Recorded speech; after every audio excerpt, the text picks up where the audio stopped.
ಇವತ್ತಿನಿಂದ 100 ವರ್ಷಗಳ ನಂತರ 2123 ಬಹುಶಃ ನಾವು ಯಾರೂ ಇರೋದಿಲ್ಲ.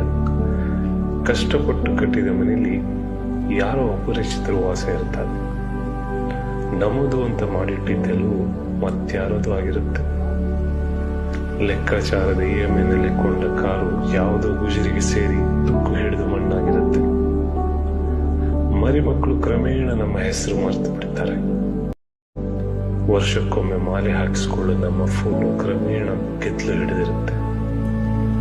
ನೆನಪುಗಳಿಂದ ಮರೆಯಾಗಿ ಗತಕಾಲದಲ್ಲಿ ಲೀನವಾಗಿ ಬಿಡುತ್ತೇವೆ. ಒಂದು ಕ್ಷಣ ಲೈಫ್ ಪಾಸ್ ಮಾಡಿ ನೋಡಿದಾಗ ಅನಗತ್ಯ ವಿಷಯಗಳಿಗೆ ತೀರಾ ತಲೆ ಕೆಡಿಸ್ಕೊಂಡು ಬದುಕ್ತಾ ಇದ್ದೇವೆ ಅನಿಸ್ಬಿಡುತ್ತೆ. ಅದು ನಿಜ ಕೂಡ. ಇಂದು ಈ ಕ್ಷಣದಲ್ಲಿ ಬದುಕಬೇಕು. ನಿಟ್ಟುಸಿರು ಬಿಡುತ್ತಾ ಮೆತ್ತಗೆ ಹಾಗರಾಗಬೇಕು.